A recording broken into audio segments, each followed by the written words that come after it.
La medicina le pone una agujita o coge una jeringuita y le toma una muestra de savia o de sangre a este árbol y encuentra una sustancia extraña, que es un veneno. ¿Cómo lo califica? Enfermo. Enfermo.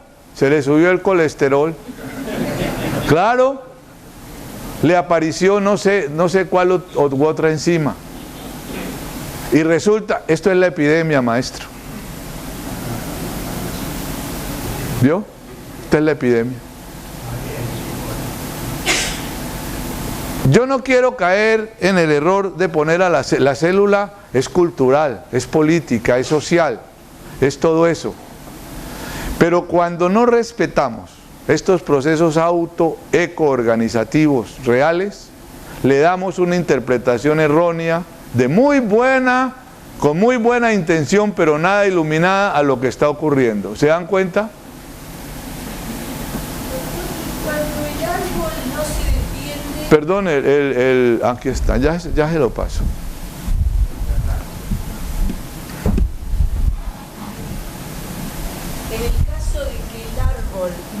En el caso de que el árbol no se defienda, por ejemplo, que no aumente su savia y que se siga dejando comer las hojitas por las hormiguitas siempre, ¿qué pasa?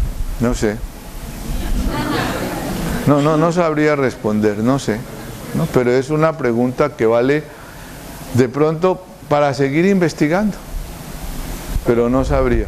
Lo que le diga, pero podemos reflexionar ahora que, en primer lugar, si es posible eso. Segundo lugar, eso tendrá que ver con el árbol si está ya muy viejo. Y no tiene, esa cognición está acabada. O podría uno también pensar si el árbol ha sido tan bloqueado que ya está loco inmunológicamente y no da. O que la tierra no le sirve. O que la tierra no le sirve porque es eco-organizativo. Todo eso es válido. No, por eso le digo, no la sabría contestar experimentalmente, pero eso no quiere decir que no podamos pensar en eso. Es posible. Es posible. Pero el otro sigue haciendo eco-organización de todas maneras, ¿no? De todas maneras está allí. Es decir, lo que más o menos a mí me queda claro de una experiencia de estas, es que estas visiones logísticas que siempre hemos tenido de la enfermedad y divisorias, se tienen que mirar desde otro punto de vista, para poder entender y hacer lo que estamos haciendo en terapia neural. Perdón. En este caso hablo como apiterapeuta.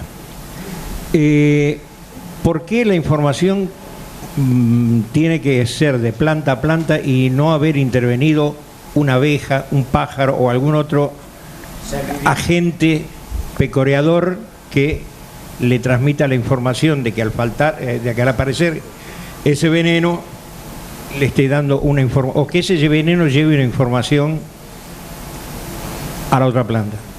Muy buena posición. Es posible. Es posible, pero como yo tengo el libreto, pero eso es posible.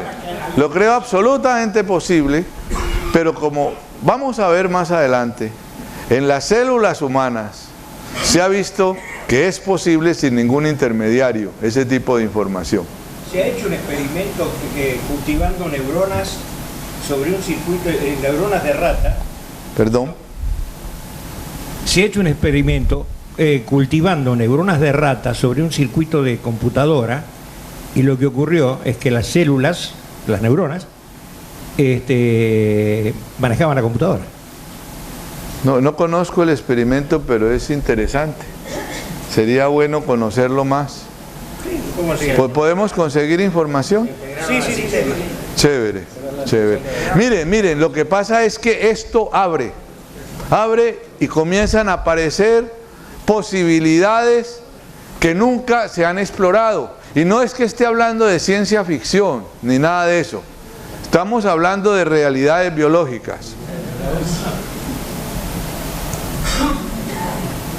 Bueno, yo soy médico veterinario. Haciendo años atrás un estudio sobre la influenza equina, que tantos inconvenientes ha causado al mundo hípico, tanto el caballo de deporte como el de los hipódromos, que hizo colapsar ahí económicamente a una cantidad de animales y de gente. Haciendo un estudio, esa epizotia venía desde Centroamérica, pasó por Brasil, entró a la Argentina, nosotros la seguíamos porque acá fatalmente iba a llegar, entró por Uruguayana, pasó los Libres y llegó fatalmente acá, siguió por La Pampa, llegó a Chile, Puerto Montt y rebotó inmediatamente hasta Asunción. Esa velocidad de transmisión es nada más que una información físico-cuántica, porque ¿cómo puede haber una velocidad tan grande? No los pájaros, como se dice con las tosas que se disemina, no las personas, no los vehículos. Fue un rebote inmediato de la onda epizótica. Por eso estoy, aparte de que los insectos y los pájaros transportan lo que transportan para transmitir una enfermedad, esto está muy lejos de esos vehículos. Eso quería decir. Sí, gracias. Es que se abren otras cosas y como le digo, lo que usted dice, vamos a verlo ahora enseguidita en unos experimentos que han hecho recientemente, precisamente Penrose y otros, Roger Penrose. No es ciencia ficción, es sencillamente un demoledor golpe a un paradigma que siempre está buscando una cuerda que conduzca, una causa, y no se ha dado cuenta que estamos en un mundo acausal, que estamos en un mundo relacional, sencillamente. Que eso poético que yo hablo de que ustedes se reían a veces o se siguen riendo, ¿dónde está Andrómeda? No es una bobada, hay que tener en cuenta. Y eso lógicamente nuestro accionar médico se cambia completamente, se cambia. Porque usted ya va a dejar de ser médico y veterinario y de todo. Se cambia porque usted ya no va a ser el curador, sino que tiene que ver que estamos en un mundo relacional y es un factor que juega, pero no ni el único ni el más importante, está jugando también. Es que los médicos y las médicas y odontólogos y todo, nos hemos echado en el hombro la necesidad de curar, la necesidad de meter en moldes. Y nos la pasamos loquitos en eso, y entonces de pronto los procesos de sanación están pasando así delante de la nariz de cada uno de nosotros, y no las vemos, porque esos procesos no pasan por cosas cuadriculadas, ni por moldes preestablecidos. Y lo mismo ocurre en lo social y en todo eso. ¿Se dan cuenta? Eso es fácil. ¿Y allá?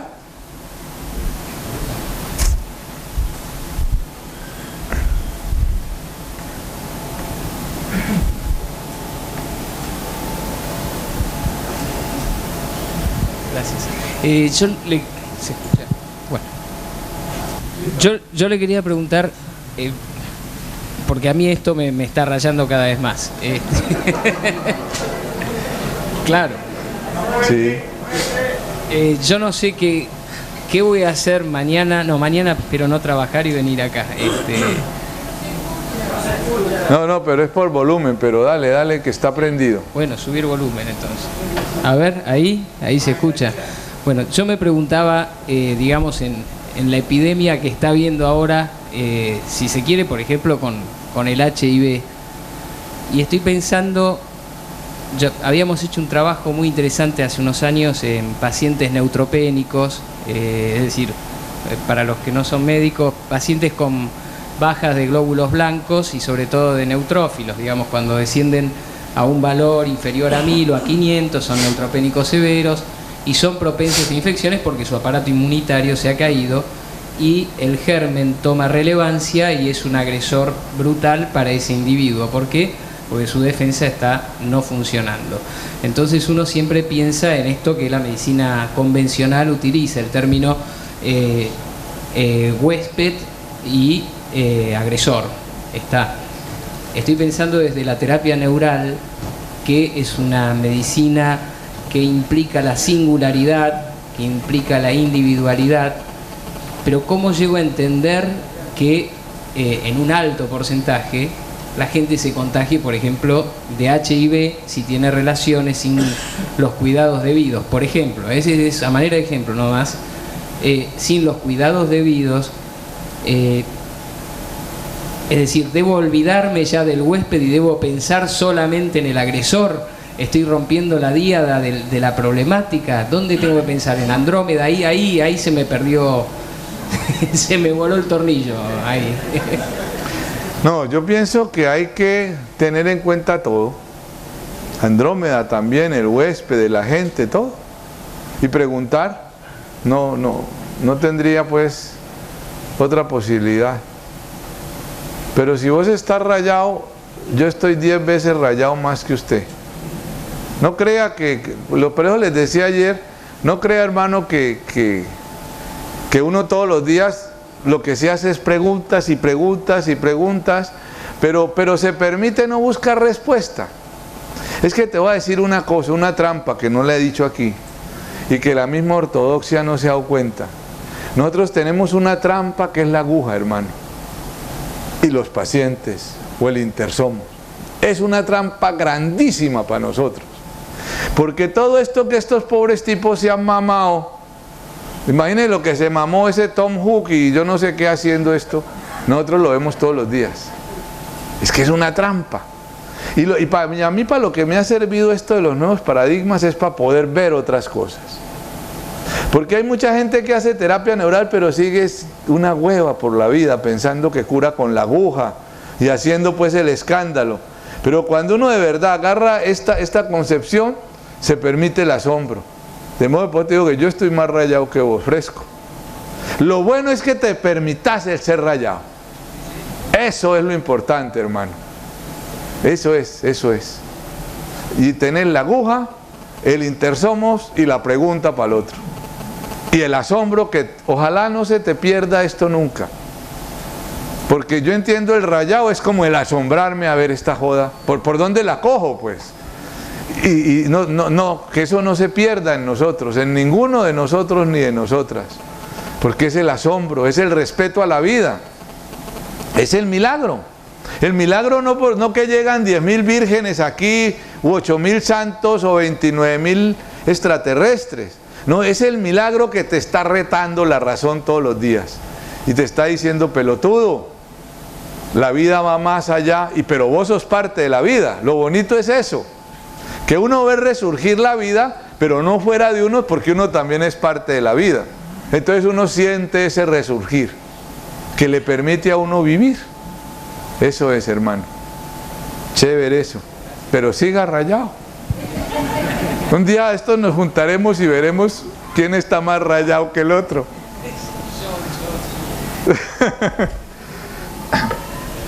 Es que se dan cuenta, por eso ayer hablamos, decía que lo que íbamos a tratar era de estar felices viendo la vida.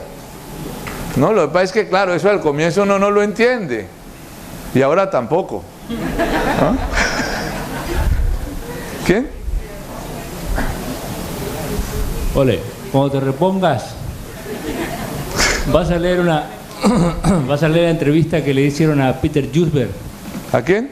Peter Jusberg. Ajá. Que es el que descubre los retrovirus y todo lo que él plantea a partir de su visión con respecto al SIDA. Lo único que te digo es que se quedó sin fondos para investigación. Sí, en el trabajo de SIDA, en los disidentes del SIDA hay unas cosas. ¿Vos te querías?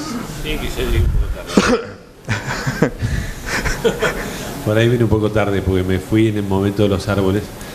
Pero yo creo que estamos perdiendo un poco la cosmovisión y el momento en el que estamos viviendo nosotros, ¿no? O sea, tú eres partero, yo también. Y yo lo que siento que estoy viviendo es el momento de un gran parto cósmico de conciencia del hombre. Donde no podemos seguir pensando si esta transmisión la hacen las abejas, las hormigas o una sola cosa. Porque entonces, ¿cómo se mueven los cardúmenes de los peces, de millones de peces al mismo instante? O las bandadas de pájaros en el mismo momento, que uno los ve en el cielo de un lado a otro. Hay una comunicación de conciencia de la especie que todavía nosotros no la podemos ni siquiera captar. Y estamos simplemente en un círculo médico viendo y tratando de entender cosas ¿verdad? Pero somos esclavos de los viejos paradigmas todavía buscando la causa. La terapia neural, para mí ha sido como una luz líquida que abre la conciencia y los espacios interdimensionales donde yo soy un espectador asombrado y feliz y danzante, como dice el colega, y se ha despertado en mí nuevamente la capacidad de asombrarme de la maravillosa danza de Shiva, de la vida, en cada momento y en cada aplicación de terapia neural. Pero yo no quiero más saber por qué, ¿me entiendes? Simplemente espero.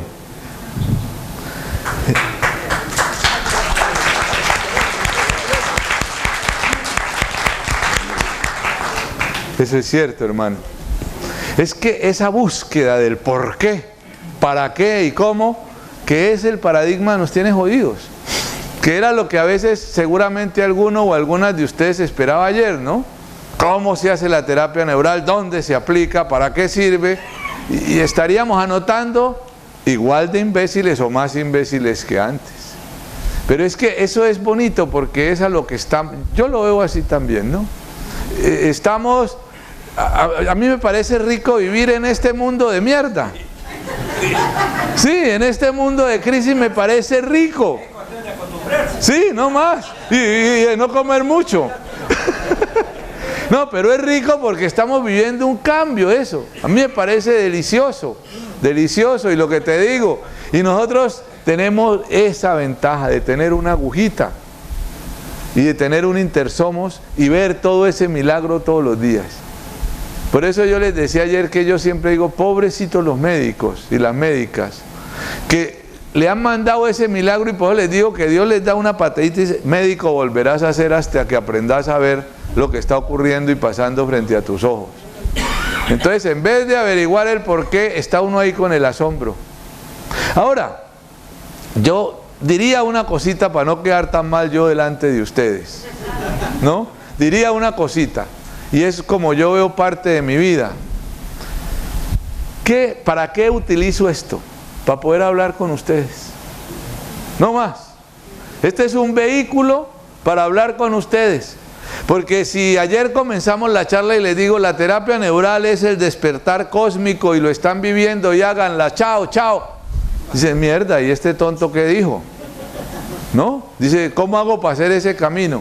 Todo esto es la disculpa para lo que vos has dicho, que yo estoy absolutamente de acuerdo, ¿no es cierto? Todo esto es para demostrar desde la ciencia infusa, como digo yo, que el paradigma se está quebrando, y si vemos esa ciencia con esos ojos de asombro, nos damos cuenta que está emergiendo esa conciencia cósmica. Para eso es. Esta es la disculpa, no más.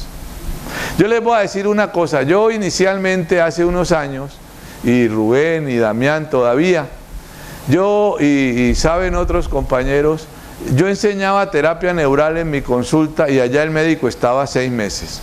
3 meses estaba conmigo en la consulta viendo y 3 meses con el trabajo político, social, comunitario que tenemos allá en Popayán, viendo eso y haciendo consulta en una posta de salud y todo eso. Pero una de las cosas ¿qué pasaba? Cada vez que llevaba gente yo tenía que estar echando este discurso. Claro que no así pues, pero sí estarle diciendo, mira tal cosa. Y entonces llegó el momento en que yo caí en cuenta que me estaba creyendo más este discurso que lo que yo tenía que sentir. Entonces dije, no más médicos aquí. No me vengan a joder, porque de tanto echar el cuento, me lo estaba creyendo. Y esto no es más que un bonito cuento, pero lo real, lo válido es lo que hemos estado hablando y así estamos viendo estos experimentos, ¿no es cierto? El viejo Tom Hay, que hizo esto, no nombra estas reflexiones que estamos haciendo nosotros en su artículo. Ni siquiera se las piensa. Como me dijo la doctora Mocus, me dijo, es que yo no pienso eso. No lo puedo pensar porque me rompo. Nosotros nos damos la libertad de pensarlo, de reflexionarlo, y sin angustia, porque lo estamos viendo todos los días. Así mañana aparezca en un journal que el experimento de Tom Hay era pura mierda, a mí me importa un carajo, porque yo sigo poniendo la aguja, ¿o no? O que mañana aparezcan en un tren se diga, se cae la física cuántica, Max Planck era un charlatán y un hipnotizador, y Heisenberg y todo, y Bohr, y Einstein y todo eso, me importa un culo. Yo sigo poniendo la aguja. Es la trampa. Es que esto es únicamente un espaldarazo que a uno le va o le viene de lo que está haciendo. Y eso es muy importante. Por eso ayer les decía que este discurso es vivencial, es experiencial y también es académico. Esto es la parte académica, pero fíjese que no hemos dejado de ser vivencial y experiencial, que es lo importante y que es eso que usted dice. De modo que por eso este es el vehículo, ¿no? Esta es la disculpa para que podamos estar aquí. Me estoy poniendo pesado, ¿no? ¿Más? ¿Cómo? Perdón. ¿Más pesadito? Bueno, si tiene la solución con terapia neural, yo estoy acá. Porque los médicos siempre dicen, bájeme de peso. ¿Cómo, doctor? A la pregunta o a la observación del médico que está trabajando con SIDA, yo creo que todos, me permito decir yo creo porque lo creo yo, si es cierto o no es otra historia, de que todos de alguna manera tenemos inmunodeficiencia adquirida porque no tenemos claro qué es comida y qué es alimento. En consecuencia tenemos la forma de los órganos pero no sus funciones, porque las cadenas proteicas están formadas por 3 o 4 aminoácidos, un pedacito de telgopor, un taquito de madera, una bolsita de plástico, 3 aminoácidos, 2 oligoelementos, y eso no es lo que el creador hizo del hombre. Nosotros lo fuimos haciendo gracias a McDonald's, gracias a Coca-Cola, gracias a todas las cosas que nos fueron dando. En consecuencia, les aclaro, yo tuve una cardiopatía dilatada con 10% de corazón funcionante hace 5 años, y el cardiólogo, cuando salí de una unidad coronaria, me dijo, si llegamos al trasplante, y acá estoy, sin trasplante, tratado únicamente, prácticamente, con digitalis lanata y polen de abejas, que contiene todos los nutrientes que el organismo necesita. En consecuencia, mi corazón se recuperó, y el último ecodoppler que me dio el cardiólogo me dijo, estás perfecto. Bien.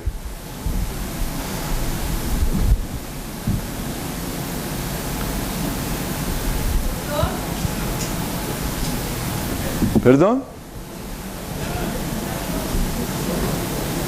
Aunque usted se le oye así. No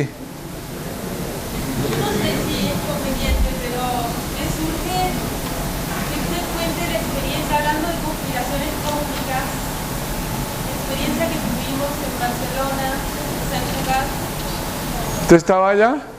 Ya la conté. Ah, ¿usted estaba allá cuando la voz esa? Sí, ayer fue que la relató. Es para que vean que no es cuento. Rubén también, claro que usted estaba allá.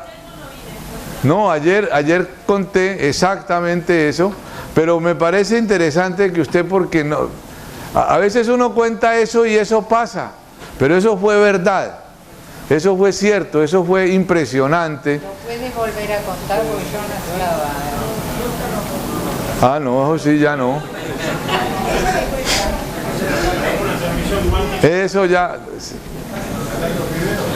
Que conste que a ella no la contraté yo para que viniera ni nada de eso. ¿Cómo es esto? Está prendido, está prendido.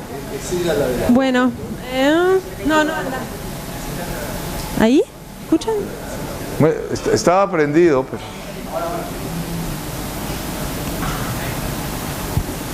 Bueno, en realidad yo conocí a esta señora, había un...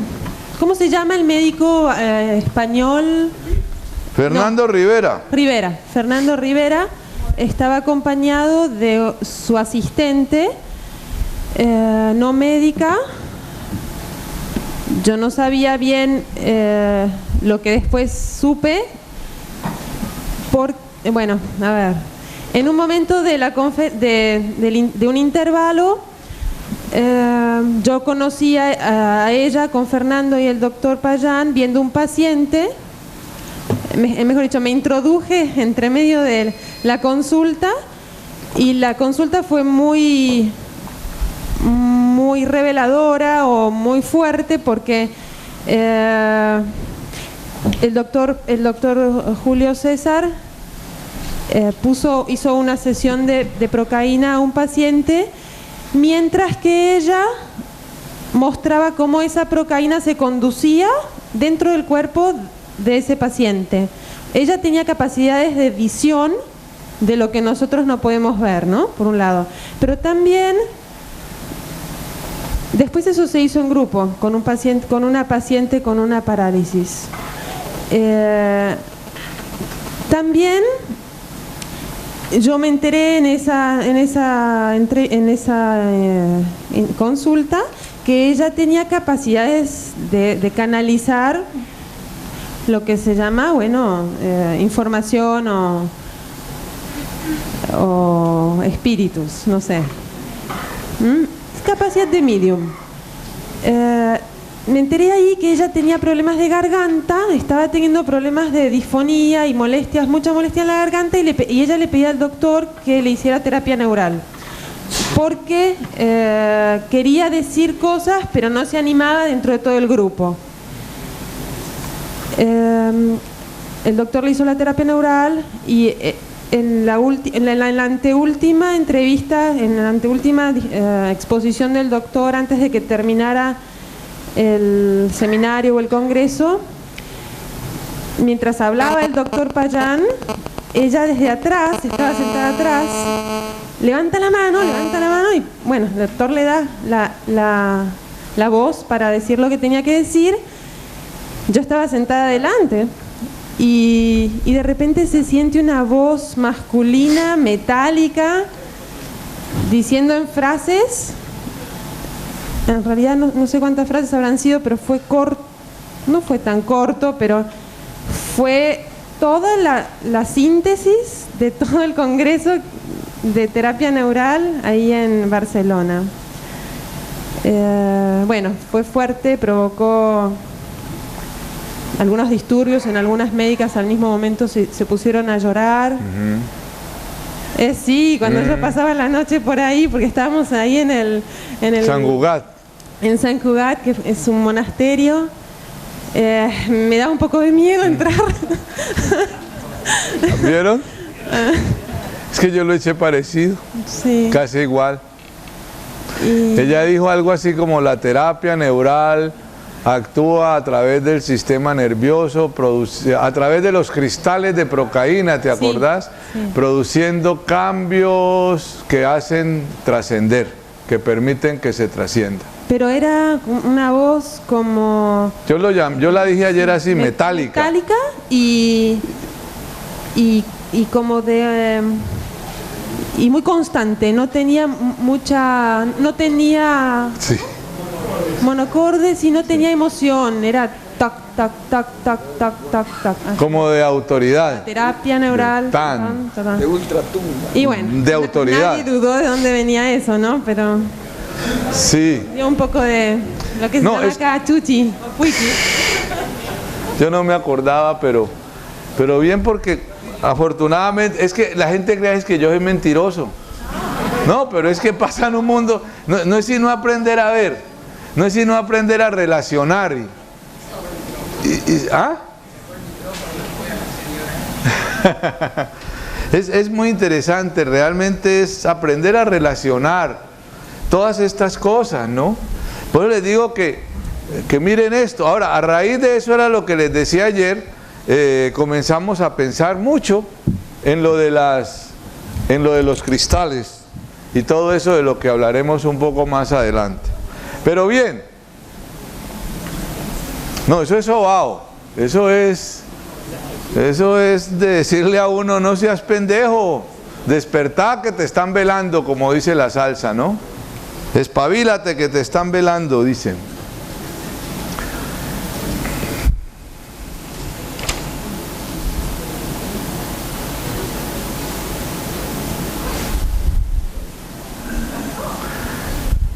Como les decía, ahora nosotros estamos enseñados a ver la célula apachurrada, pintada y muerta, y de allí se sacan, que eso es un cáncer, que eso es no sé qué vaina, y desde ahí nos han metido, y nos hemos metido un mundo de historias. Pero la célula es dinámica en todo momento. Esto es únicamente una aproximación de algún libro de esos de biología a lo que ha descubierto la biología molecular y y ya con la microscopía electrónica y toda esa cosa, pero es que la clínica se quedó atrás, hermano. A la clínica todavía no entra la microscopía electrónica simple. Nosotros ante una bacteria, ¿qué hacemos? Le damos antibióticos como hace 20 años. Lo único es que en vez de un cañoncito así utilizamos un chorro de cañón que mata todo. Pero la medicina está muy atrasada.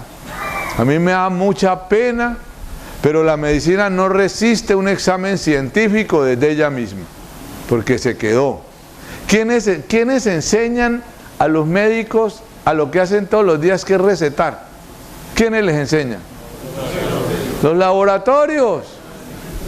¿Y a eso lo llaman ciencia? ¿No les da pena a la medicina? Para mí lo más antiético que hay en la medicina es la visita médica. Eso es horrible. La medicina está atrasadísima. Zafa con ese cuento de que el antibiótico de la última generación, zafa con eso es un atraso. Están quedados. El modelo médico se quedó, el modelo médico se estancó más atrás de Pasteur. Está estancado. El modelo médico se quedó atrás de la física cuántica, se quedó atrás de la sociología nueva. Está atrasado. El modelo médico comunitariamente vale huevo. No tiene en cuenta las comunidades. El modelo médico sigue viendo las epidemias con gran susto y como olas de bacterias que le llegan a uno. Y se olvidó de lo cultural, de lo político, de lo social, de lo cuántico, de lo autoeco-organizativo. ¿Se dan cuenta? Eso es lo que hemos hecho desde esta mañana. Esta la podemos apagar, esta, y prendamos para ver acá. Y esta la, o no apagar pues, sino...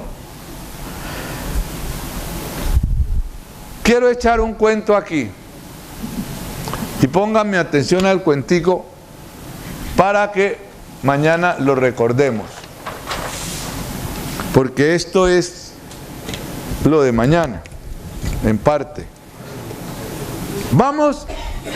Ayer nos remontamos al siglo XV, ahora nos vamos a remontar a hace 2000 millones de años para ponernos más trágicos, y de allí poco a poco vamos a traer la vida hasta el 2020, de modo que ajustense para hasta las 12 de la noche. No, mentiras. Situémonos hace 2000 millones de años. Esto también es... Les recomiendo un libro que se llama Microcosmos, de la doctora Lynn Margulis, que fue la mujer de... ¿Cómo se llama? De Sagan. Lynn Margulis, bióloga, actual directora de un departamento en la NASA, fue la mujer de Sagan. Y escribe este libro que se llama Microcosmos, entre otros muchos que escribió con el hijo de ella, el señor Sagan. Le recomiendo, editorial Tusquets, también de la misma colección de las manchas del leopardo. Dice Lynn Margulis. Esto ocurrió hace 2000 millones de años. Claro que la historia es más bonita y tiene más cosas, pero la voy a reducir aquí a un cuento. Hace 2000 millones de años ya estaba la vida establecida en esto que llaman Tierra, en forma de células bacterianas. Hace 2000 millones de años, los grandes cambios térmicos, las grandes fracturas terrestres, los grandes cambios electromagnéticos amenazaban ese comienzo de vida bacteriano. Eran bacterias precarióticas. Entonces esto es 2000 millones de años.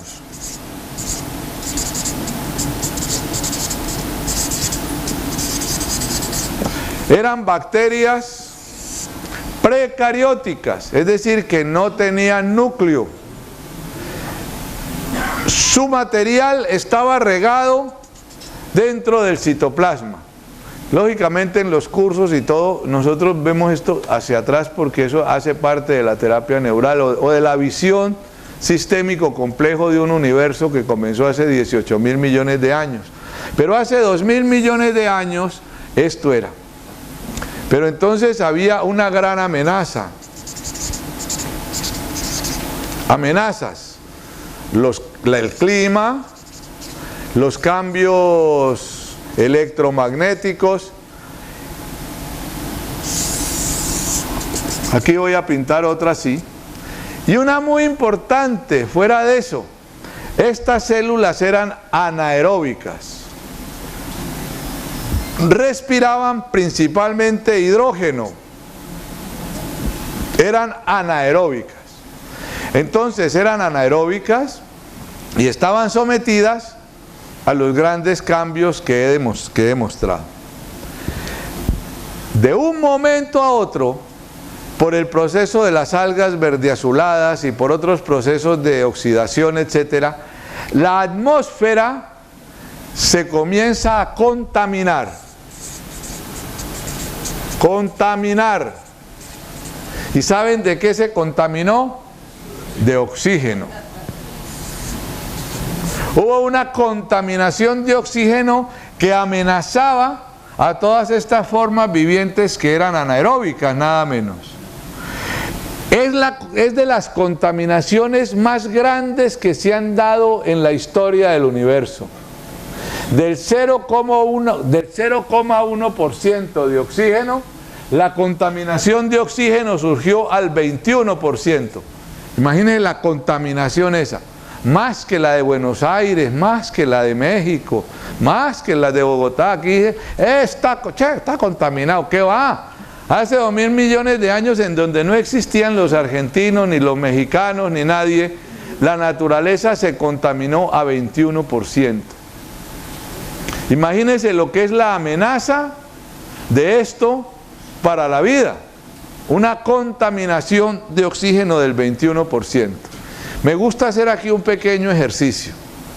Suponiendo que hace 2.000 millones de años viviéramos nosotros y fuéramos conscientes de esa contaminación con oxígeno, ¿qué haríamos?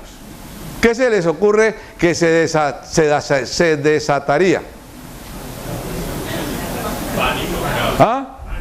Pánico.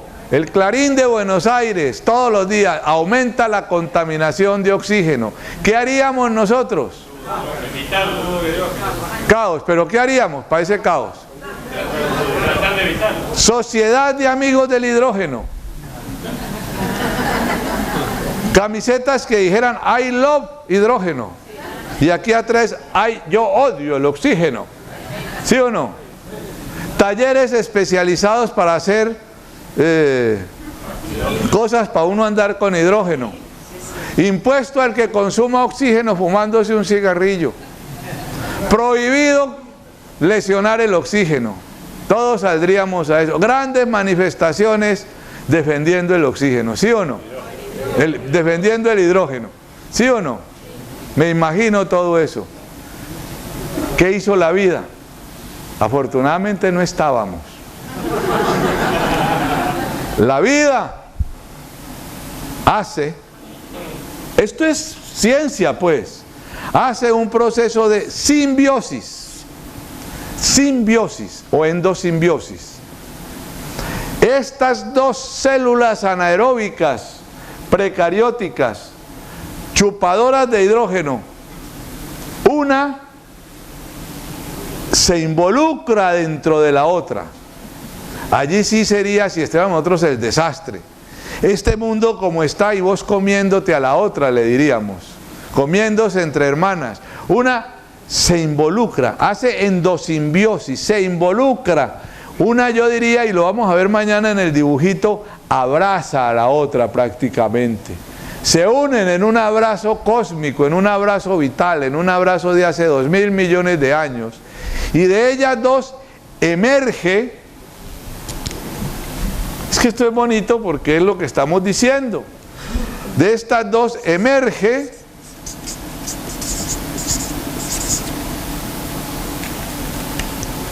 otra célula, de ese abrazo, otra célula, con núcleo, eucariótica y aeróbica. ¡Qué cagada! eucariótica, aeróbica. Es decir, la vida tiene que desaparecer estas dos, y ya entienden por qué el 98% de las especies tienen que desaparecer para que aparezca esta. ¿Qué más demostración queremos de los procesos emergentes? ¿Qué más queremos de la autoecoorganización? ¿Y ustedes creen que las células bacterianas infelices precarióticas de hace 2000 millones de años tenían más cognición que las celulitas del hígado suyo ahora? No, lo que pasa es que nosotros hubiéramos estado aquí, ya ven el cagadón, ¿no?, que hubiéramos armado.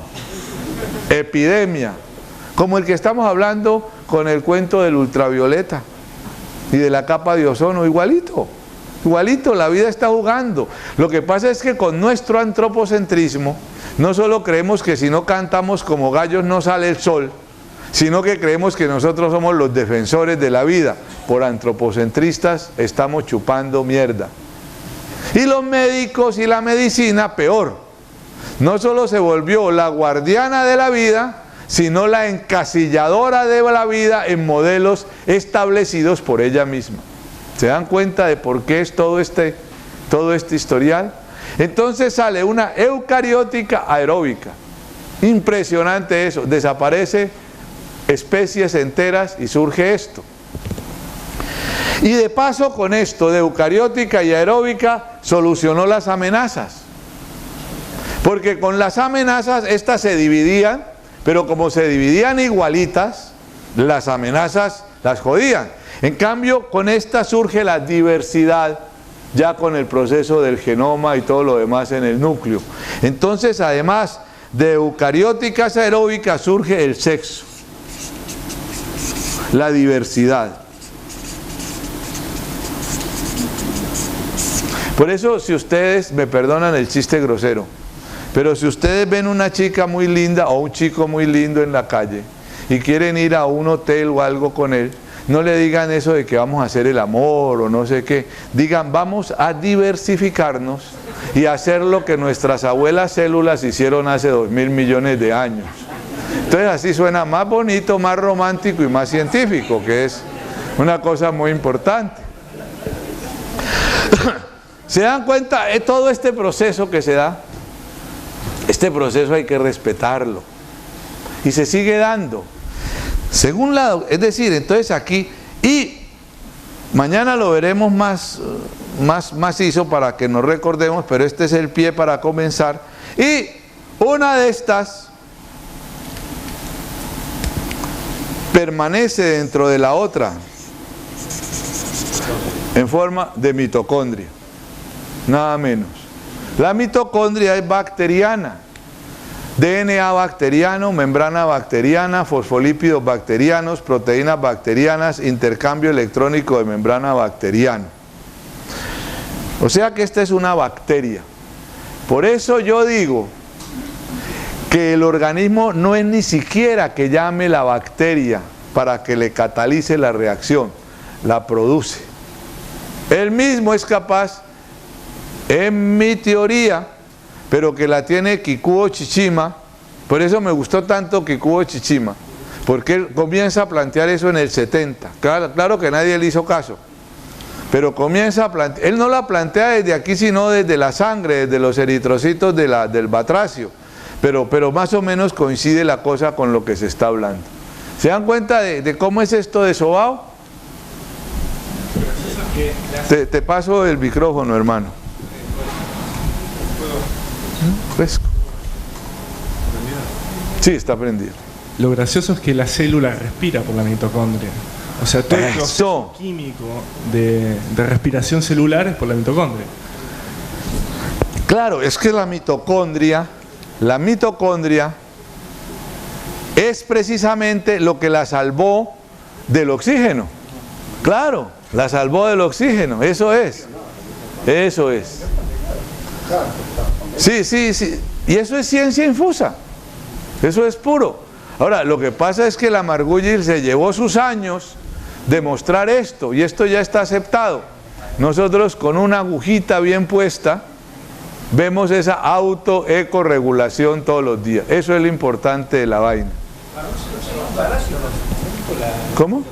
La mitocondria en su momento no habrá sido un parásito. Claro, es que fueron eso. Es que fue una bacteria, pero no actuó como parásito, actuó como endosimbiosis. Un convenio ahí de claro. Yo te doy el aire y vos dejame vivir. Claro, claro, es que hubo eso y hubo esta emergencia nada menos. Por eso digo que no fue que una se comió la otra. Para mí fue un abrazo cósmico que se dieron y una se fundió con la otra. Yo antes decía que una fagocitó a la otra y así dice de pronto la Margullis, pero para mí no es una fagocitosis, fue un abrazo eterno en donde se fundieron. Actualmente hay unas amibas. Hay un laboratorio en Estados Unidos que no tengo aquí, pero lo traigo mañana si quieren, porque tengo los apuntecitos, en donde llevan más de 10 o 20 años un cultivo de amibas fagocitado por una bacteria y ya no puede vivir sin la bacteria las amibas. Y cuando les dan antibióticos para tumbarle las bacterias, las amibas se mueren. No, ya no viven así. Entonces esto comenzamos a ver de otra manera la infección, hombre. Eso es lo que estoy invitando, de otra forma. Y todo. Comenzamos a ver el surgimiento ya biológicamente, científicamente, de todo este cuento paradigmático en el que andamos desde ayer. Quedé pensando en lo que usted dijo. No se comieron, se fundieron una con la otra. Se fundieron, se enamoraron. Eso es el amor para Maturana.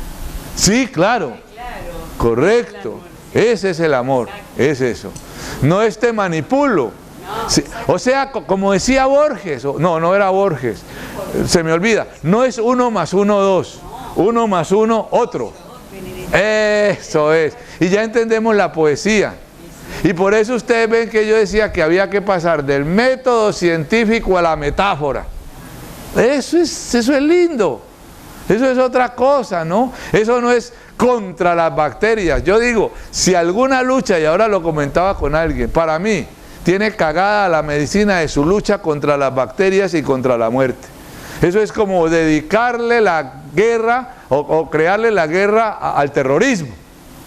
Hombre, es que la medicina pensara haría otra cosa. Lleva cuántos años inventándose antibióticos cada vez más fuertes para matar las bacterias y ahí están las porquerías esas. No es hora de pensar, por ahí no es la lucha. No le estamos criticando todos a los gringos esa lucha contra el terrorismo y destruyen la historia y la cuna de las religiones. Les decimos, hombre, por ahí no es. Pero persisten. Las bacterias y la vida le está diciendo a la medicina, mira, la lucha no es contra las bacterias, no seas pendeja. Pero no, persistimos. ¿Ya? ¿Vas a decir algo? Está bien. Yo lo que quiero decir es que hay trabajos hechos muy serios, científicos, en los cuales se observa la presencia de bacterias, hongos y virus acompañando los procesos ecto, endo y mesodérmicos, siempre en la evolución filogenética del hombre y ontogenética. Esto es muy importante porque las bacterias, hongos y virus, fundamentalmente las bacterias y hongos, son los grandes limpiadores de los distintos procesos que va organizando esta autoorganización. Otro aporte que quería dar es que Lynn Margulis se une con James Lovelock para formar la teoría Gaia, demostrando que la Tierra es un ser vivo y que nosotros simplemente estamos impregnados dentro de una biosfera y formamos parte de la vida dentro de nuestra madre Tierra, la Pachamama. O sea, el trabajo de Lynn Margulis y James Lovelock realmente fundamentan todo esto, ¿no? Y es bonito porque la Pachamama lo hablaron los aborígenes antes de Lynn Margulis. Eso es muy lindo. Los aborígenes, así como los animales, estuvieron ausentes en el tsunami del 26 de diciembre. Ellos tienen un contacto tan directo con la Pachamama que saben leer sus códigos. Sí, señor. Esto también a mí me parece muy importante, esta teoría, y lo dice la doctora Margulis, y lo dicen otros, mañana veremos algo de eso, y lo dicen otros porque esto golpea el antropocentrismo. Como quien dice, pueden morirse todos nosotros, pero mientras haya esto y esta posibilidad, la vida seguirá. Por eso cuando dicen otros mundos son posibles, yo digo sí, claro, aún sin nosotros. Sí, por eso tenemos que revisar el antropocentrismo. Antes de terminar, nosotros en Colombia le decimos, aquí a las monas, ¿cómo se les llama? A las mujeres rubias. Allá a nosotros, a las mujeres rubias, les decimos monas. Entonces yo les digo a las monas colombianas, le digo, con esta teoría usted no es una mona, usted es una pseudomona. Mañana entonces comenzamos, creo que a las 9, nos vemos mañana.